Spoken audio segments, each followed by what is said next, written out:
They call me the Banished One, a ghost returned in armor and steel. 10 years ago, I was just Li Wei, a simple calligrapher who dared to love Princess Mei. We shared poems and promises under moonlight while she swore she would defy her father for our love. Then came that day in the royal court when I stepped forward, heart open, ready to fight for us. She looked through me with cold eyes. It was just court flattery. I never loved him, she told everyone while standing beside Lord Zhao. Her betrayal cut deeper than the blades that found me later on the Crimson Road, left to die on her father's orders. They thought they killed me that day. They were wrong. Now I return as general of an unstoppable army, her kingdom trembling beneath my shadow. The princess sends desperate pleas for mercy, not knowing who commands the siege. Soon she will face the man she destroyed. I remember the first time I saw her. Not as the untouchable royal personage that most subjects glimpsed only from afar, but close enough to see the small dimple that appeared when she truly smiled. It was during the spring festival ceremony, where I had been commissioned to demonstrate calligraphy for the court. My hand never faltered as I drew the characters for prosperity and longevity, though I felt her gaze upon me.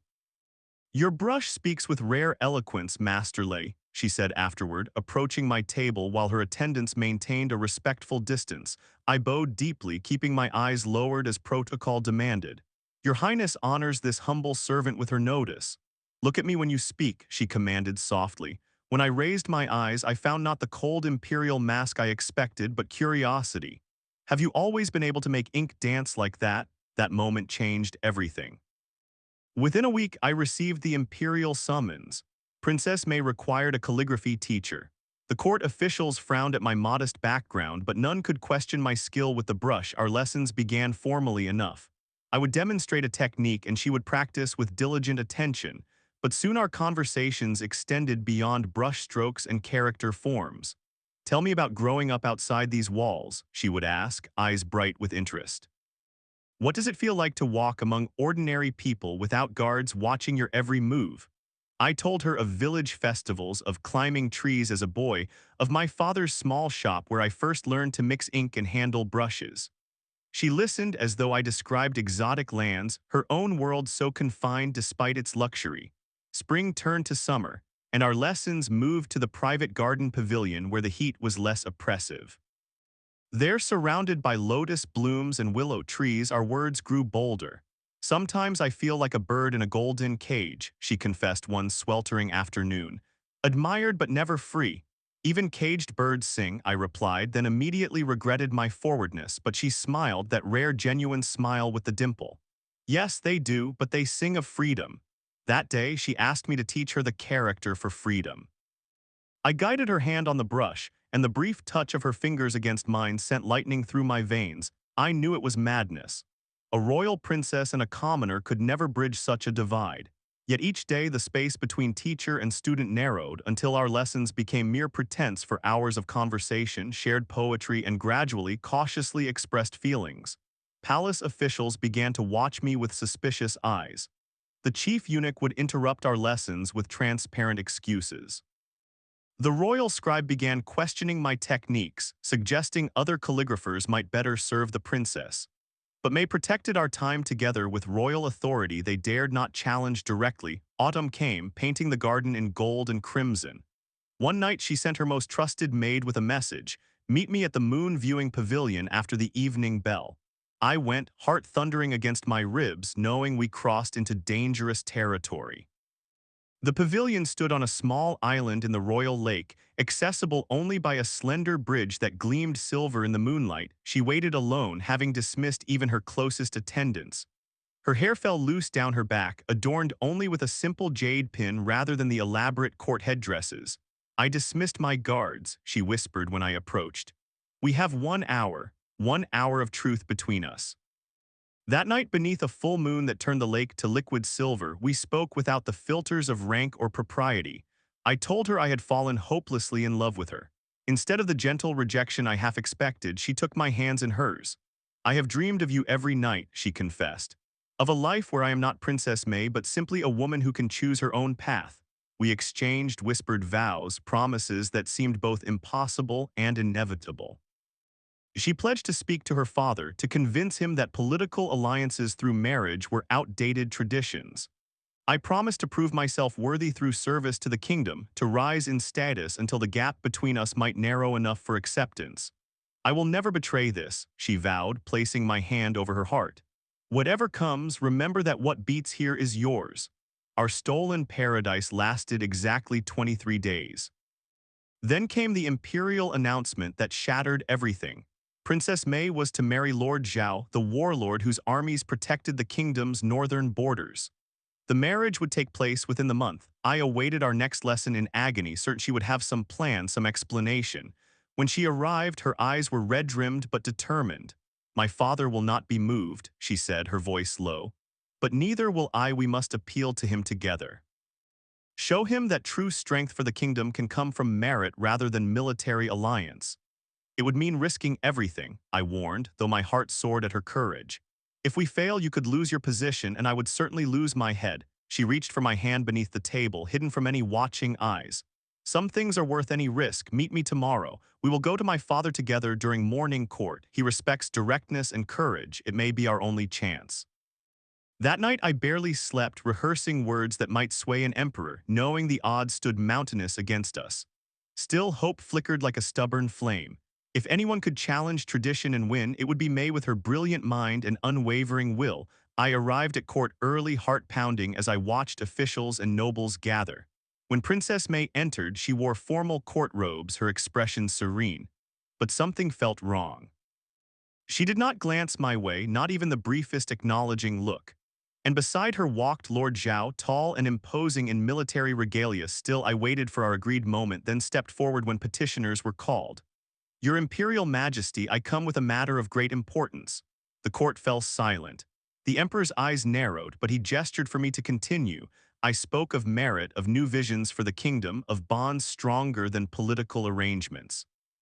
Finally, heart in my throat, I spoke of love for his daughter that could serve the throne with unwavering loyalty. The silence that followed felt eternal. All eyes turned to Princess May.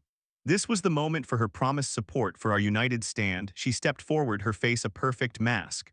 "Father, this man has misunderstood his position. It was just court flattery. I never loved him." The world stopped. Blood roared in my ears as guards moved toward me. Over their shoulders, I saw her accept a jade pendant from Lord Zhao, her eyes never once meeting mine as they dragged me away. I was thrown into the palace dungeons that night, a dank cell barely large enough to lie down in. Rats scurried past my feet while I replayed May's words in my mind. It was just court flattery. I never loved him. Each syllable cut deeper than any blade could reach. Had it all been a lie, a cruel game to amuse a bored princess? I refused to believe it, even as doubt poisoned every memory we had shared. On the third day, the emperor's justice minister visited my cell, his silk robes incongruous against the filthy stone walls. "You are fortunate, calligrapher," he said, his voice devoid of emotion. "His imperial majesty has decided to be merciful. Instead of execution for your presumption, you are sentenced to permanent exile beyond the western borders. You will leave at dawn. May I speak with Princess May before I go?" I asked, my voice rough from disuse. The minister's lip curled with disdain. "The princess is preparing for her wedding to Lord Zhao. She has no interest in seeing a deluded commoner who mistook royal kindness for affection." Dawn came with the rattling of keys. Guards bound my hands and marched me through back corridors of the palace, avoiding the main halls where court would soon gather. As we passed the royal gardens, I caught a glimpse of the moon-viewing pavilion where May and I had exchanged our vows. It looked small and ordinary in the pale morning light, stripped of magic.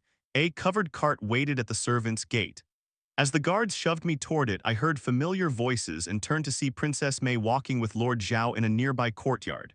She wore a red silk robe embroidered with golden phoenixes, her hair elaborately arranged with pearl ornaments.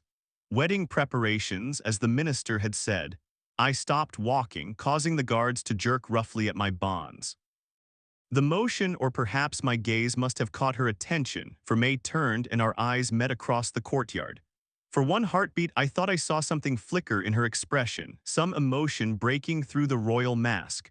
But then she turned deliberately away, leaning closer to Lord Zhao as she accepted a small, ornate box from his hands. "Move, exile," a guard growled, shoving me forward.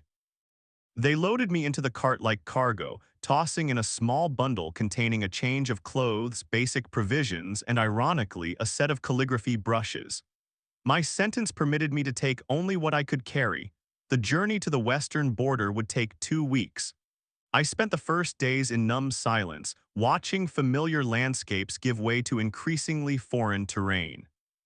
My escort consisted of 4 guards who clearly considered the assignment beneath them, their resentment manifesting in rough treatment and meager rations. By the 7th day, we had reached the foothills of the Dragon Spine Mountains that marked the western boundaries of the Emperor's domain. The roads grew steeper and less maintained, winding through dense forests where bandits were said to prey on unwary travelers. "We camp here tonight," the lead guard announced as dusk approached. "Tomorrow we cross into the border territories. Once there, you're no longer our problem." I helped set up camp as I had each night, gathering firewood and preparing the simple meal.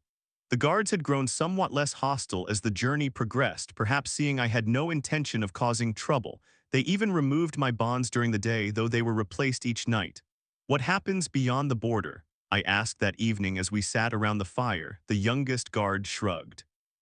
"Tribal lands mostly, barbarians who have never accepted the Emperor's rule. If you're smart, you'll find a village that will take you in before winter, otherwise you won't last long."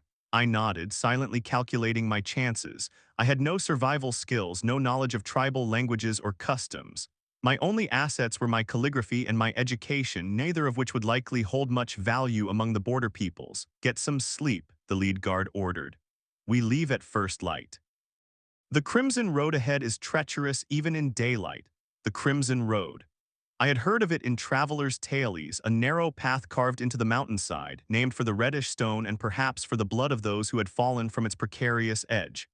Tomorrow it would lead me to my new life, such as it would be. Sleep claimed me eventually, troubled by dreams of May standing at the edge of a cliff, reaching for me but always remaining just beyond my grasp. I woke before dawn to hushed voices.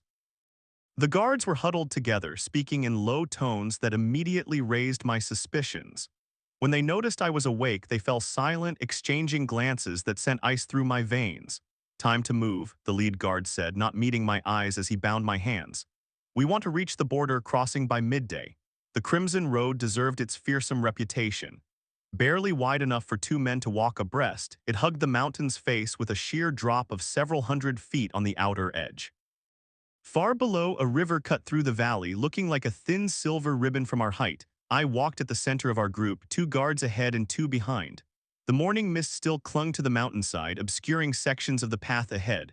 We moved slowly, careful of our footing on the slick stone. "Stop here," the lead guard ordered after an hour of tense travel. We had reached a wider section of the road, a small plateau where the path curved around an outcropping of rock. "Why are we stopping?" I asked, nodding how the 4 guards had positioned themselves around me, no longer concerned with the dangers of the path.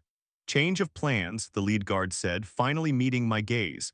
"The Emperor sent new orders yesterday by messenger bird." My heart sank. "What orders?" "You're not to reach exile." He drew his sword.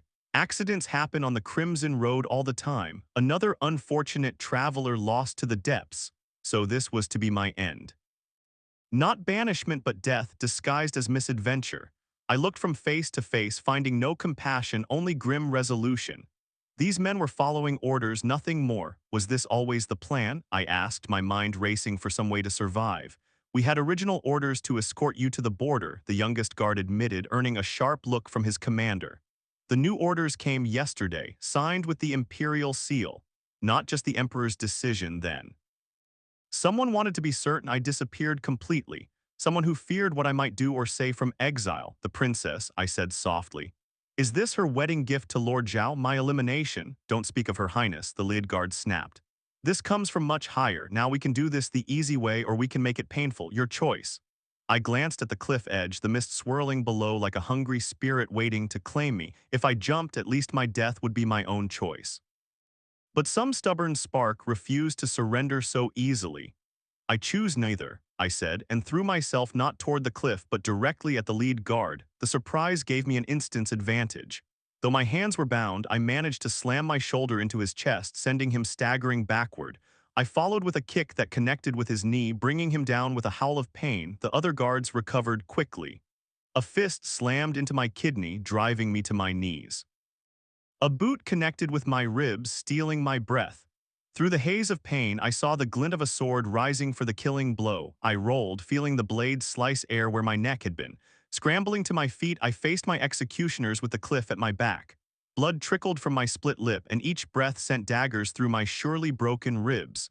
Enough games, the lead guard growled, limping forward with sword extended.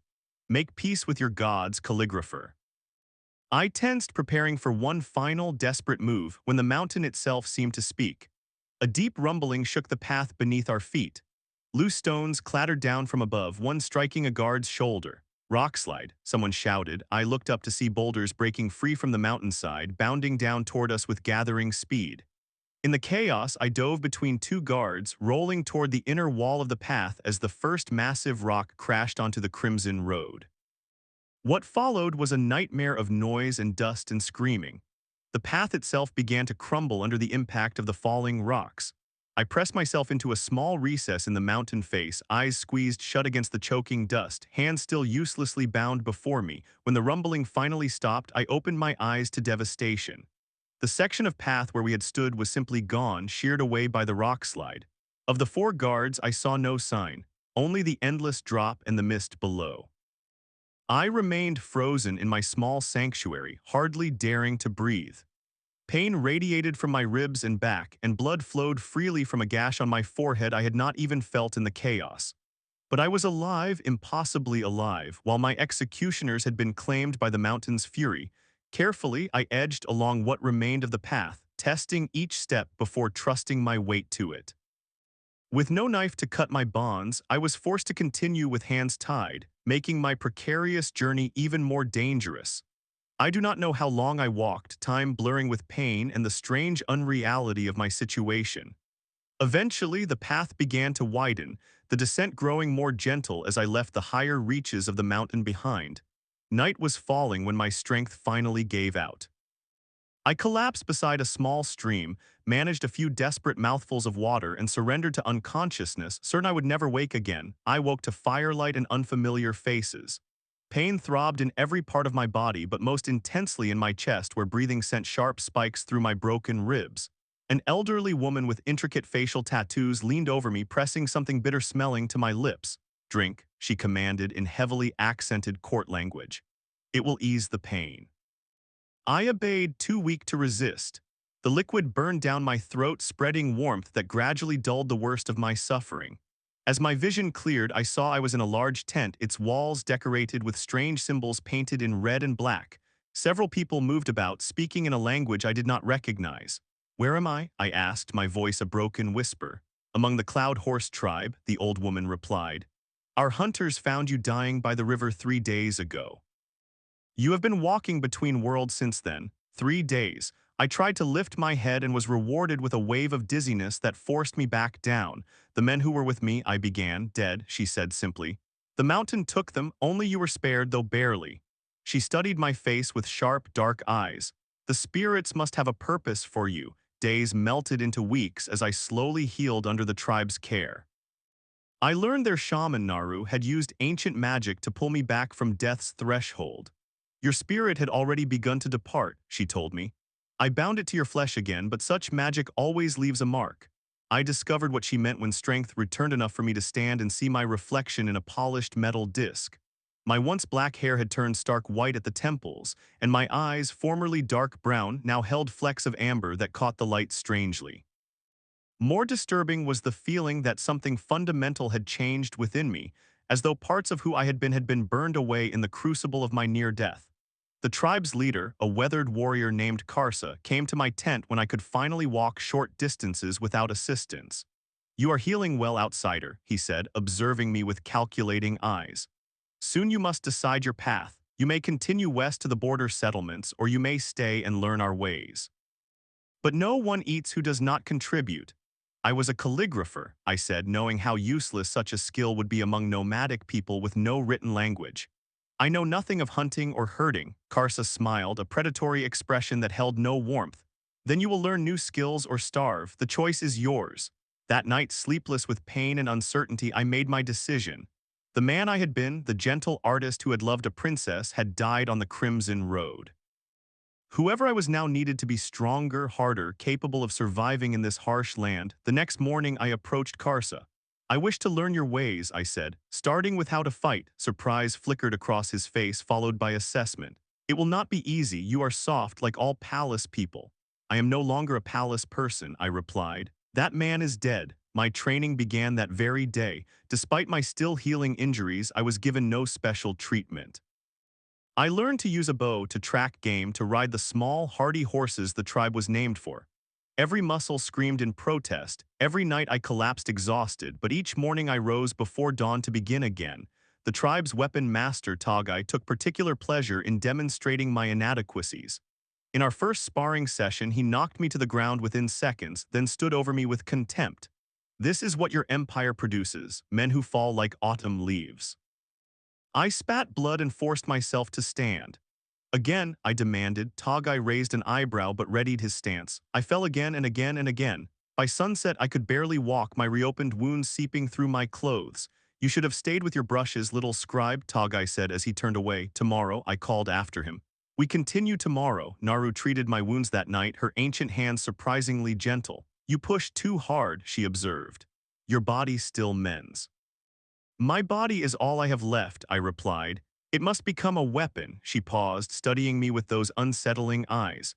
Revenge is a path that leads only to more death. I seek survival, not revenge, I lied. She continued her work in silence, but I felt her skepticism like a physical weight. Months passed. Winter descended with brutal force, but my training continued through blizzards and freezing temperatures. I learned to build shelters in the snow, to find food when the world seemed barren, to kill efficiently with knife, bow, or bare hands. My body transformed, lean muscle replacing the softness of palace life. My hands, once pampered instruments for creating beauty, grew calloused and strong. I learned to break bones with precisely placed strikes, to move silently through forest or rocky terrain, to read the intentions of an opponent before they struck. Yet the deepest changes were within. The pain of betrayal crystallized into something cold and hard at my core. I no longer dreamed of May's smile or voice, only of her words of denial and her back turned deliberately away from me. When memories threatened to soften this new hardness, I drove myself harder in training until exhaustion granted dreamless sleep. Spring came, bringing with it a raid from a rival tribe that tested my new skills in true combat. I killed my first man, a painted warrior who would have taken my life without hesitation. I felt nothing as he fell, only clinical satisfaction at the effectiveness of my technique. Carson noticed. After the raiders were repelled, he sought me out. You fought well, he said, not like a palace man at all. I told you, I replied, cleaning blood from my blade. That man is dead, he nodded, something like respect in his gaze. What do you call yourself now? You have earned a warrior's name. I considered. Li Wei belonged to another life, another world. Hai Long, I said finally. Black dragon in the imperial tongue, I am Hai Long. The name spread quickly through the tribe, often accompanied by nods of respect or wary glances. I had proven myself in battle, earned my place among them, yet I remained apart, unable or unwilling to form the bonds of brotherhood that connected the tribesmen. Naru continued to watch me with concern. One night, as autumn returned and my second year among the tribe began, she invited me to her tent for the ritual of seeing. Your spirit remains divided, she said as she burned strange herbs that filled the air with pungent smoke. Between what was and what is, between the man who died and the warrior born from his ashes. I am who I need to be, I replied. No, she shook her head. You are what pain has made you. There is power in that, yes, but also emptiness. You have learned to kill to survive, but not to live again. What would you have me do? Forget what was done to me? No, her withered hand touched my chest, directly above my heart. Transform it. Pain can be power, betrayal can be freedom if you choose to make it so, but you must choose a purpose beyond mere survival or revenge. A broken blade may cut, but it will shatter when struck. I had no answer for her wisdom, but her words lingered as I continued my transformation. By my third year with the tribe, I had become one of Karsa's most trusted warriors, leading hunting parties and helping plan defenses. My reputation spread beyond our territory, tales of the pale warrior with strange eyes who fought with the precision of an imperial soldier but the ferocity of a tribal berserker. It was this reputation that brought the Northern Kingdom's scouts to our camp. They came seeking mercenaries for their expanding army, offering good pay and the chance for battle glory. Most of the tribe refused, distrusting any outsiders, especially those representing an organized kingdom, but I saw opportunity. The northern kingdom shared a border with the empire that had cast me out. Their armies were known to raid imperial territories regularly. It was a path back to the world I had left, a path that might someday lead to Princess May's doorstep.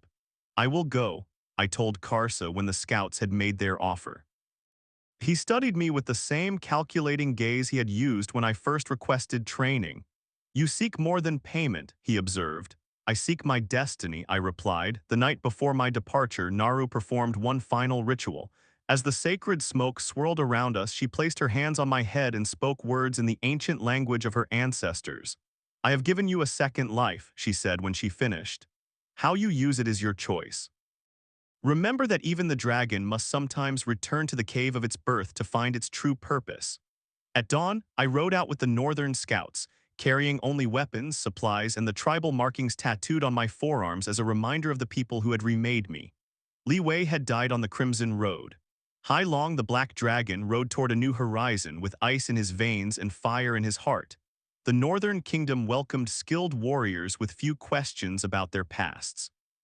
My tribal markings and strange eyes marked me as exotic, dangerous, and therefore valuable. I began as all mercenaries did, in the common ranks assigned to border patrols and minor skirmishes. But I had not spent 3 years becoming a weapon to remain ordinary.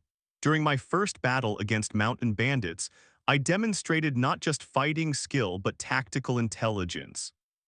While other mercenaries charged blindly, I assessed the terrain, noted the bandits' formation weaknesses, and directed a small group to flank their position. What should have been a costly frontal assault became a decisive victory with minimal casualties. Captain Voss, a scarred veteran who commanded our unit, summoned me afterward. You fight like you've studied imperial military scrolls, he observed, eyes narrowed with suspicion. I observe and adapt, I answered simply. The principles of warfare are universal. He grunted, unconvinced but pragmatic. Keep proving yourself useful, and I do not care if you learned from spirits. Results matter here, not histories. Within 6 months, I had earned command of my own small unit. Within a year, I was promoted to lieutenant, responsible for training new recruits in both combat techniques and battlefield strategy.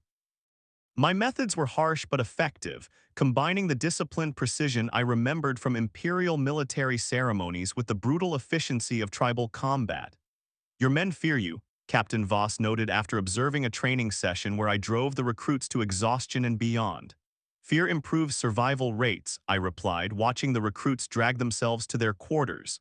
Fear without respect breeds mutiny, he countered. They must believe you value their lives even as you risk them.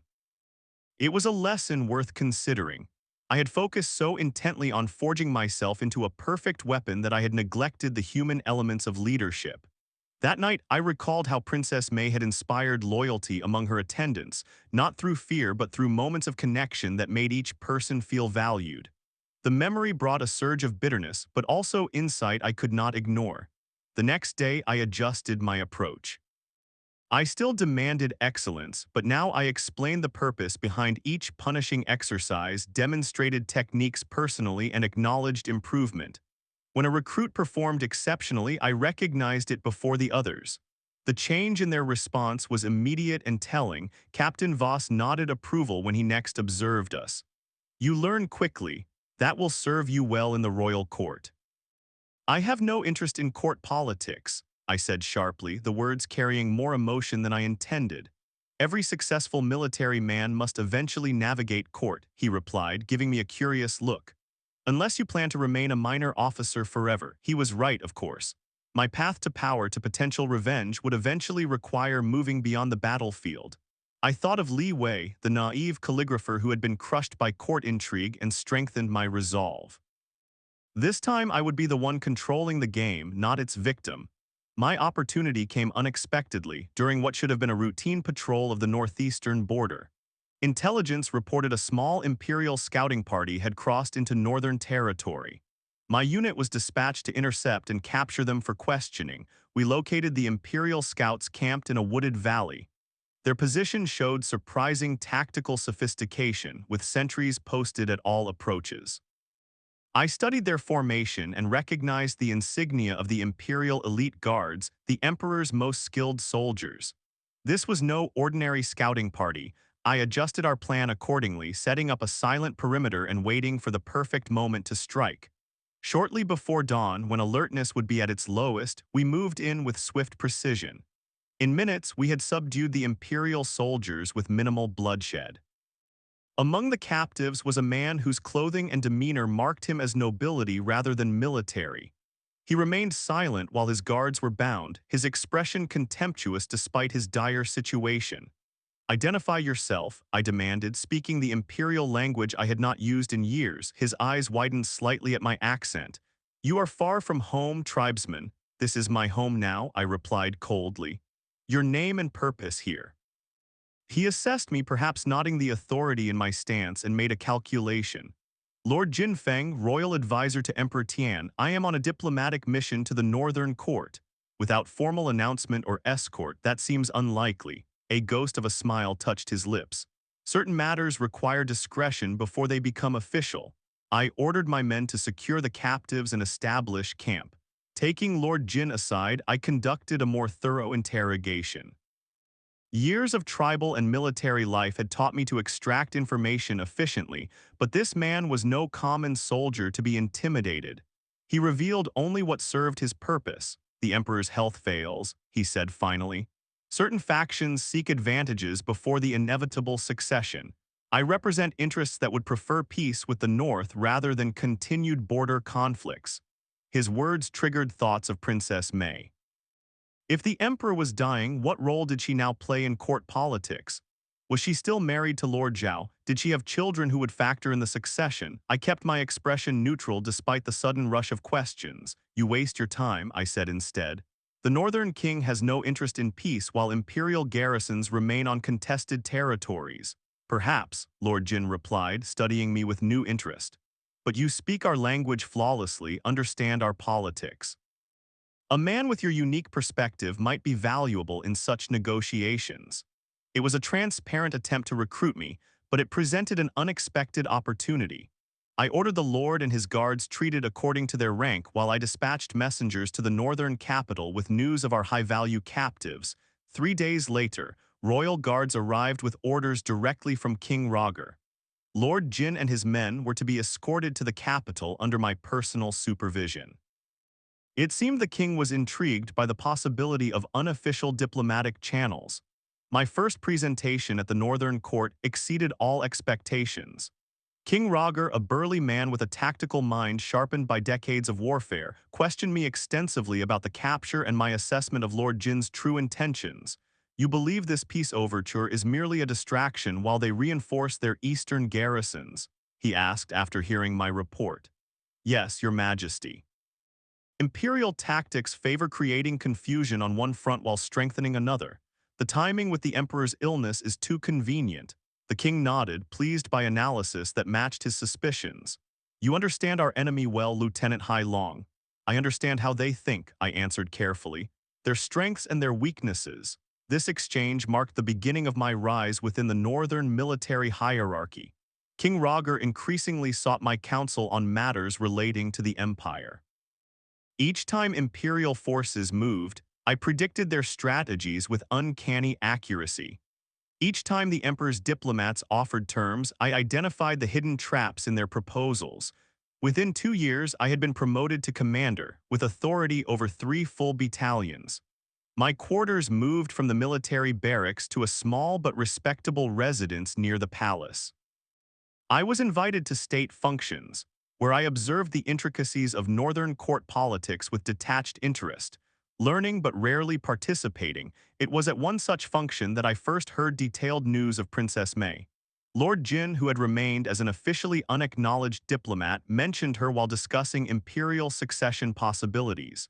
"Princess Mei's influence grows since Lord Zhao's death in the southern campaign," he said to a group of northern nobles. "Her son is still too young for serious consideration, but she has cultivated strong alliances among the military governors." The casual words struck me like physical blows. Lord Zhao dead, Mei with a son, her growing power in court. I maintained my impassive expression through sheer will, but inside, dormant emotions stirred like disturbed serpents. When did Lord Zhao fall? I asked with practiced nonchalance. 3 years passed, Lord Jin replied. A significant loss for the imperial military. Princess Mei has ruled her provinces with surprising competence since then, even expanding her territory through strategic marriages of her cousins to neighboring governors. Strategic marriages, of course. The Mei I had known had always been politically astute, even as she had played the romantic dreamer with me. How quickly she must have moved to consolidate power after her husband's death. I wondered if she had mourned him at all, or if he too had been merely a stepping stone for her ambitions.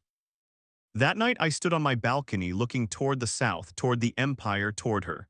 The cold clarity that had guided me since my rebirth wavered briefly.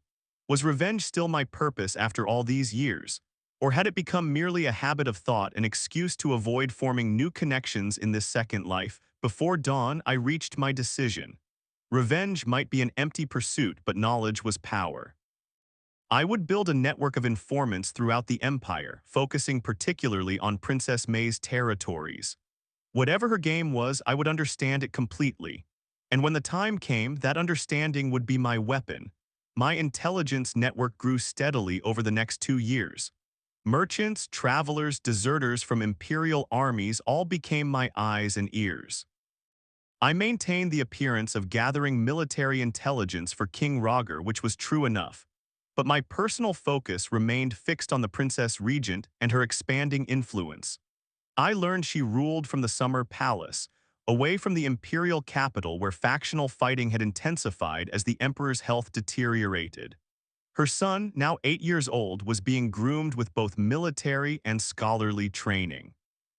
Most significantly, I discovered she had rejected all proposals of remarriage, even those that would have significantly strengthened her position. This last detail troubled me more than I cared to admit. It did not fit the calculating, ambitious woman I had reconstructed in my mind. A strategic second marriage would have been the obvious move for someone focused solely on power. When King Roger promoted me to general after a decisive victory against imperial forces in a disputed valley, I gained the resources to expand my information gathering significantly. Now commanding the Northern Kingdom's Eastern Military Division, I had legitimate reason to establish forward bases near the imperial border. From these positions, my intelligence network grew from scattered individuals to an organized system. I recruited disillusioned imperial citizens, trained them in information gathering and verification, and created secure channels for transmitting what they learned. Within months, I knew of imperial troop movements before many of their own commanders did. King Roger was impressed enough to grant me a private audience. "Your results exceed all expectations, General Hai Long," he said, studying me across his war table. "Some of my advisors wonder if your knowledge of imperial ways is too intimate to be explained by mere observation." I met his gaze steadily. "I have made no secret that I understand the empire, Your Majesty. My methods are thorough, not mysterious." "Indeed." He stroked his beard thoughtfully. "Your loyalty to the Northern Kingdom has been demonstrated repeatedly through victory. Yet a man without a past raises questions, especially one who rises so quickly." I recognized the moment had come for a calculated revelation. "I was born in the Empire," I acknowledged. "I left under circumstances that make return impossible. The Northern Kingdom gave me opportunity when I had nothing. My loyalty is earned, not circumstantial." The king nodded slowly. "Honest enough without being complete, I respect a man who keeps his own counsel." He rolled out a map of the border regions. "Now tell me how we can exploit this intelligence advantage you've created." 7 years after my death on the Crimson Road, I stood beside King Roger as he declared war on the faltering empire. The old emperor had finally died, leaving a succession crisis that tore apart the imperial court. Various factions backed different claimants, and civil war seemed inevitable. It was the perfect moment for the Northern Kingdom to seize disputed territories and perhaps more. "General Hai Long will command our primary invasion force," the king announced to his assembled war council. "His knowledge of imperial defenses and tactics has proven invaluable in our preparations. The other generals nodded in respectful acknowledgement. My reputation had grown beyond mere military skill. Some whispered I possessed supernatural insight into enemy movements. I did nothing to dispel such rumors. Fear could be as effective as additional troops. "What are our primary objectives, Your Majesty?" I asked, studying the detailed maps spread across the war table. "Initially the western provinces," King Roger replied. "They are weakly defended and rich in resources. After securing them, we will assess the Empire's response before determining our next targets." I kept my expression neutral while my mind raced. Princess May's territories lay to the southwest, not directly in our initial path but close enough to be threatened by our advance. Would she join the succession conflict in the imperial capital or remain in her provinces to strengthen her defenses? Either choice presented vulnerabilities I could exploit. "With your permission, I would suggest a three-pronged advance," I said, moving marker pieces across the map. "The main force takes the western route as planned, while smaller forces move south and southeast to confuse imperial response and prevent reinforcement." The king studied my proposal, then smiled grimly. "Ambitious but sound." "I approve, General. How soon can you move?" "The army is prepared. We can cross the border within 3 days." 10 days later, I sat astride my warhorse overlooking the first conquered imperial city. Its garrison had surrendered after minimal resistance, recognizing the futility of standing against our superior numbers. My forces had advanced more rapidly than even I had anticipated, meeting little coordinated opposition. The Empire's military, divided by competing loyalties to various claimants, failed to present a unified defense. My second-in-command, Commander Tavik, approached with the latest reports. "The southern force has secured the river crossing," he informed me, "and scouts report the southeastern advance has reached the foothills with no significant resistance." And news from the imperial court: still chaos. 3 main factions fight for control, each backing a different heir. No clear leader has emerged. I nodded, considering our next move. "Send messengers to the southeastern force. They are to accelerate their advance and secure this location." I pointed to a mountain pass on our map. "It provides access to the southwestern provinces." Tavik studied the map, then me with a calculating gaze. "Those are Princess May's territories," he observed. "They were not in our original objectives. They are weakly defended now that she has sent troops to support her faction in the capital," I replied smoothly. "The strategic opportunity should not be ignored." He accepted this explanation without further comment, but I sensed his curiosity. Tavik was too intelligent not to recognize my particular interest in those territories.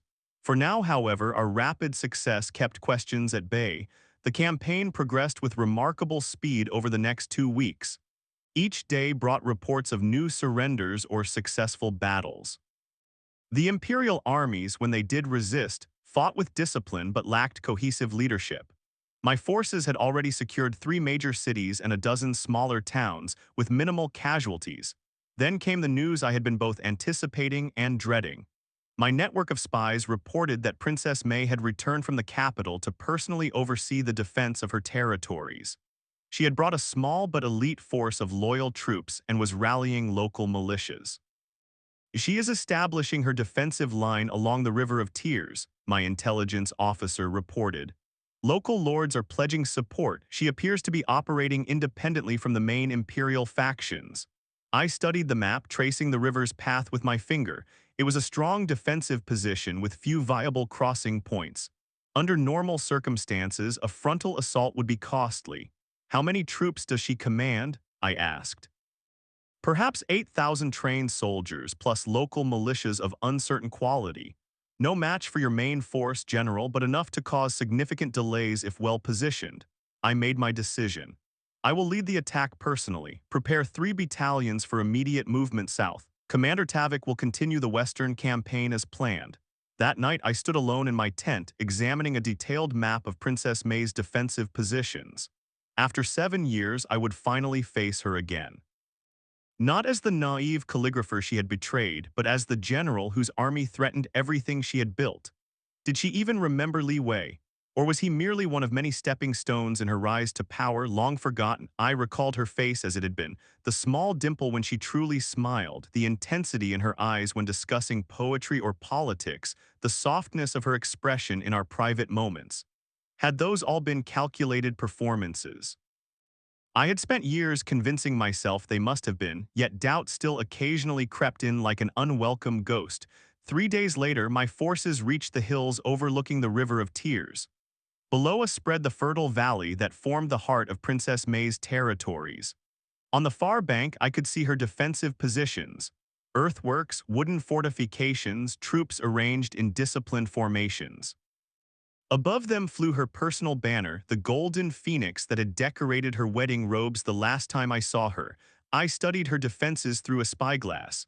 They were well planned, making excellent use of the natural terrain. This was not the work of a dilettante noble playing at war, but of a competent military mind. Frontal assault across the river would indeed be costly. "Your orders, General?" my battalion commanders asked during our war council. "We will not attack the river crossing directly," I decided. "Establish our camp here in full view of their positions. Make it appear we are preparing for a prolonged siege. Meanwhile, I want our best scouts to find less obvious crossing points upstream and downstream." The commanders acknowledged their orders and departed to prepare their troops. As night fell, I walked to the edge of our camp, looking across the darkening valley toward the enemy lines. Somewhere over there, Princess May was likely doing the same, assessing our forces, planning her defense. Did she wonder about the identity of the northern general who threatened her lands? Had rumors of Hai Long reached her ears, my contemplation was interrupted by an approaching rider. One of our scouts, his horse lathered from hard riding, dismounted and bowed quickly. "General, we intercepted a messenger from Princess May's camp," he reported, handing me a sealed scroll. He was attempting to reach the imperial capital. I broke the seal and unrolled the parchment. The message was written in Princess May's own hand, a flowing calligraphy I would have recognized anywhere. It requested urgent reinforcements from her allies at court, describing our forces and positions with remarkable accuracy. More significantly, it expressed determination to hold her territories at any cost, for her son's inheritance if not for the empire's sake. "Her son," I murmured, a detail that still unsettled me whenever it arose. "The living proof of her union with Lord Zhao, the man she had chosen over me, sir?" the scout queried, uncertain if I required a response. "Have our fastest rider deliver this to Commander Tavik," I ordered, handing him a blank scroll. "Tell him to write a detailed account of our western campaign's progress for King Roger. The princess's messenger will carry it directly to the capital for us." The scout looked confused but nodded. "And the princess's message, sir? Reseal it and allow her messenger to continue his journey," I said with a cold smile. "But not before ensuring he gets a clear view of our camp and troop numbers. I want the imperial court to know exactly what forces threaten them. It was a calculated risk. The reinforcements Princess May requested might be sent, but they would come too late." More importantly, by allowing her message through, I gave the impression of confidence while simultaneously spreading fear about our strength. The following day brought an unexpected development. A small party under flag of truce approached our lines from across the river. At their head rode a woman in the armor of an imperial officer, her helmet bearing the golden phoenix emblem. My heart hammered against my ribs as I ordered the party admitted to our camp. Could it be her? Had Princess May come in person to assess her enemy, the delegation was escorted to my command tent. I arranged myself behind a war table, positioned so light from the tent opening would silhouette me while leaving my face in shadow. 7 years had changed me beyond recognition, but I would take no chances. The tent flap opened. The officer entered, removing her helmet to reveal not Princess May but an older woman with the hard features of a career soldier. "General Hai Long," she began formally. "I am General Lin Shuang, commander of Princess Regent May's personal guard. I bring a request for parley from Her Highness." I kept my voice neutral. "What terms does the Princess Regent propose?" "Not terms, General. She requests a direct meeting, leader to leader, to discuss the situation, on neutral ground with limited escorts." I studied the woman carefully. "Why would I agree to such a meeting when victory is within my grasp?" General Lin smiled thinly.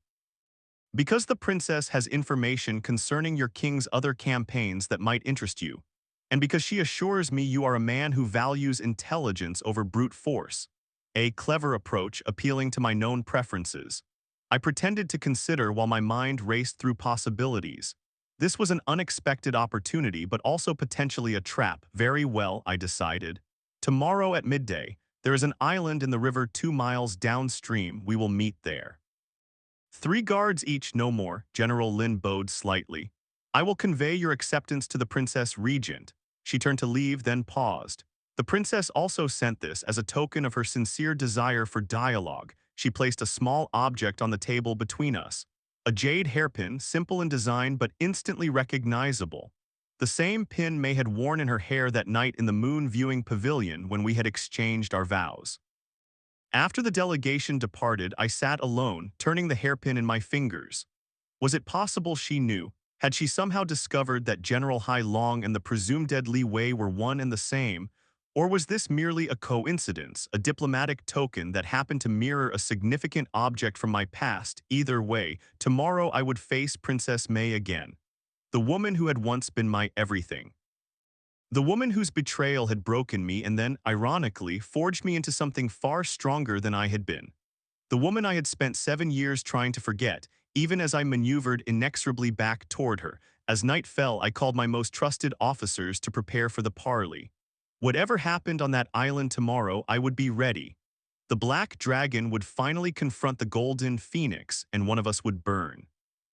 Dawn broke over the river of tears, painting the water copper and gold. I had slept little, my mind too occupied with the coming confrontation, 7 years of purpose culminating in a single meeting. I dressed with particular care in my full battle armor, its black lacquer plates accented with silver dragons. The white streaks at my temples and the amber flecks in my eyes, gifts from my rebirth, completed the fearsome image I wished to project. Remember your instructions, I told my 3 chosen guards. Whatever happens on that island, your priority is to secure my departure. No action against the princess unless I give the signal. They nodded, hands resting on weapon hilts. These men had fought beside me for years, their loyalty beyond question. Still, none of them knew the full history between the general they served and the princess we faced. We crossed to the island in a small boat as the sun climbed higher. The meeting place was a crumbling temple built generations ago when this river marked the boundary between kingdoms, not provinces. Its faded stone dragons watched our approach with blind eyes. Princess May's party had already arrived. 3 imperial guards in phoenix-emblazoned armor stood at alert positions, their discipline evident in their stillness. Of the princess herself, there was no immediate sign. I signaled my men to maintain distance and approach the temple alone. Its interior lay in shadow after the bright morning sun, and for a moment I saw only columns and dust. Then a figure moved near the ancient altar, turning toward me. Time stopped. 7 years fell away like autumn leaves in a sudden wind. Princess May stood before me, not in the elaborate court robes I had expected, but in simpler attire that echoed the practical elegance she had sometimes worn during our secret meetings. Her hair, pulled back with golden pins, showed a few strands of silver that had not been there before. Her face had matured from youthful beauty to something more commanding, more defined. Only her eyes remained unchanged, dark and intelligent, watching me carefully. General Hai Long, she said, her voice steady. I thank you for agreeing to this meeting. I inclined my head slightly, maintaining the fiction that we were strangers. Princess Regent. Your message indicated you have information valuable enough to warrant this risk. She studied me with an intensity that suggested she was looking for something specific in my features, my bearing. Risk is relative, General. Sometimes what appears dangerous is actually the safest path available. Philosophy does not win wars, Your Highness. No, she agreed, but it sometimes prevents unnecessary ones. She gestured to a simple table set with tea implements. Will you join me? Some conversations are better conducted with proper ceremony. I hesitated, then nodded.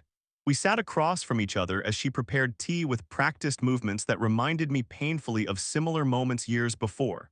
Her hands remained as elegant as I remembered, though I noted new calluses that spoke of a less sheltered life than imperial princesses typically led. Your reputation precedes you, General, she said as she poured. The Black Dragon, risen from nowhere to command the northern armies, undefeated in battle, rumored to possess uncanny knowledge of imperial tactics. Reputations are often exaggerated, I replied, accepting the cup she offered. Our fingers did not touch in the exchange, both of us careful to maintain distance, or understated. She sipped her tea, watching me over the rim. They say you appeared from the tribal territories already formed as a warrior with no history, no connections. A man made entirely of present and future with no past. My past is irrelevant to our current situation. Is it? Her gaze intensified. I wonder. When I received reports of the Northern General advancing specifically toward my territories, I found myself curious about his motivations. Strategic value alone did not seem sufficient explanation. I kept my expression neutral. Your territories control important river access and agricultural resources. Their value is self-evident, of course. She set down her cup. Yet you must admit there is symmetry to our meeting, the princess who rose from a position of traditional confinement to military command, the general who emerged from nothing to threaten her kingdom. We are both transformed by circumstance, are we not? I felt the conversation moving into dangerous territory. You mentioned information about King Roger's campaigns. That was your pretext for this meeting. Pretext, she repeated softly, an interesting choice of word. She reached into her robe and withdrew a small pouch, placing it on the table between us. Before we discuss military matters, I have something that belongs to you. I did not reach for it. I believe you are mistaken. We have never met before today. Haven't we, Li Wei? My name, my real name, in her voice after so many years. I fought to maintain my composure, but something must have flickered in my expression because sadness touched her eyes. How long have you known? I asked, abandoning the pretense. Since the first reports of you reached me, I suspected. Something in the descriptions of your tactics reminded me of our discussions about military history, how you always saw patterns others missed. She pushed the pouch toward me. When I sent the hairpin yesterday and received word you had kept it, I was certain. I opened the pouch. Inside lay a calligraphy brush, its handle worn with use, the bristles still perfect despite the years. My brush, the one I had used to teach her, the one I had been permitted to keep when sentenced to exile. Where did you get this? I demanded. From the guards who were sent to ensure you never reached the border. Her voice held a tremor now. I ordered them, followed by men loyal only to me. When they returned without you, claiming their mission complete, I had your belongings recovered from where they had hidden them as proof of your death. You knew. The cold anger I had nursed for years crystallized into something harder, sharper. You knew they were sent to kill me, not exile me. I discovered the Emperor's secret orders too late to stop them. When my men found no body at the site, I hoped against reason that you might have survived. I kept searching for years quietly through merchants and travelers to the tribal lands, while you married Lord Zhao and consolidated your power. The bitterness in my voice surprised even me. Pain flashed across her face. You understand nothing of what happened after you were taken. I understand betrayal perfectly. I stood, towering over her. I understand how easily you denied me, how quickly you turned to your advantageous match. She rose to face me, dignity straightening her spine. You think I had choices. My denial saved your life, Li Wei. My father had discovered our meetings. He planned to have you executed publicly for treason, not merely exiled. My only option was to convince him you were insignificant, that executing you would give credence to rumors that should be dismissed. I wanted to believe her lies had saved my life, but 7 years of hatred could not be so easily dismissed. And your marriage, was that also a sacrifice for my benefit? That was survival. She did not back down from my anger. With you gone, my father suspected my loyalties. The marriage to Lord Zhao was not a choice but a sentence to be carried out immediately and without appeal. Have you ever been property general, traded for political advantage like a parcel of land? Her words struck closer to home than she could know. I had been property once in that first year with the Northern Army before I had proven my worth. I knew the taste of that particular humiliation. Yet you thrived, I countered. Regent after your husband's death, expanding your territories, positioning your son as a potential heir to the throne. I used the tools available to me. Her eyes flashed with a fire I remembered well. As did you, it seems. We both transformed confinement into power. The parallel was uncomfortably accurate. We stood facing each other, both changed by time and circumstance, neither truly recognizable as the people we had been. Yet in her eyes I could still see the princess who had shared poetry with a calligrapher under moonlight. Why this meeting? I asked finally. What do you hope to accomplish? My army will not withdraw because of shared history. No, she straightened her shoulders. I requested this meeting to offer terms, practical ones that benefit both your king and my people. Terms of surrender, I raised an eyebrow, terms of alliance. She held my gaze steadily. My territories become a buffer state between the northern kingdom and what remains of the empire. Autonomous, but paying tribute to King Roger for protection, trade agreements beneficial to both sides. My son to be fostered at the northern court as guarantee of my good faith. It was a reasonable proposal, one that would appeal to King Roger's pragmatism. Victory without the cost of a prolonged campaign, but something in her manner suggested there was more. And what do you gain from this arrangement beyond continued rule over your lands? Protection for my people from both northern aggression and imperial retribution. She paused, then added more softly, and perhaps the chance to explain what you never allowed me to say 7 years ago. I turned away from her, moving to the temple entrance where I could see both our guards waiting at a distance, the river flowing between enemy camps. The strategic value of her offer was clear. The personal cost of accepting it was less certain. Your explanation comes 7 years too late, I said finally. The man who might have wanted to hear it died on the Crimson Road. Did he? She moved beside me, not touching but close enough that I could smell the familiar scent of plum blossoms in her hair.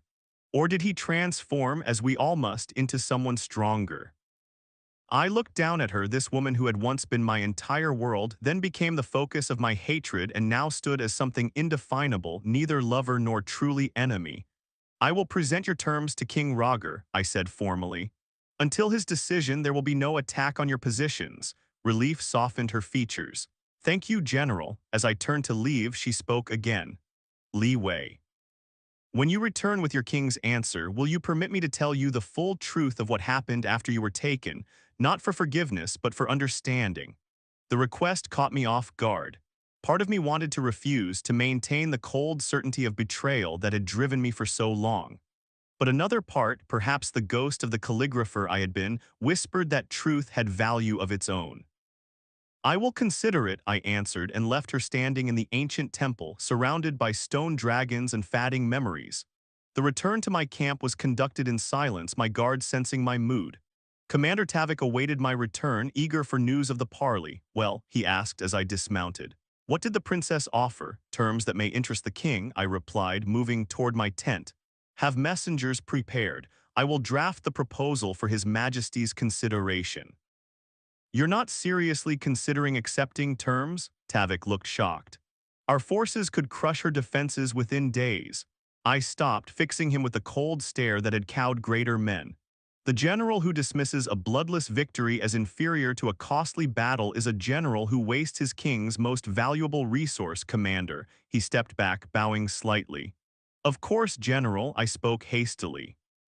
Alone in my tent, I placed Princess May's gifts on my campaign table, the jade hairpin and the brush I had once used to teach her the character for freedom. Symbols of a past I had tried to bury, now unearthed and demanding acknowledgement. King Roger would likely accept her terms. They were too advantageous to dismiss, offering control without the cost of occupation. The strategic benefits were obvious. The personal implications were what troubled me. If her territories became a buffer state, our paths would cross repeatedly in the years ahead. Diplomatic meetings, trade negotiations, the formal interactions of neighboring powers.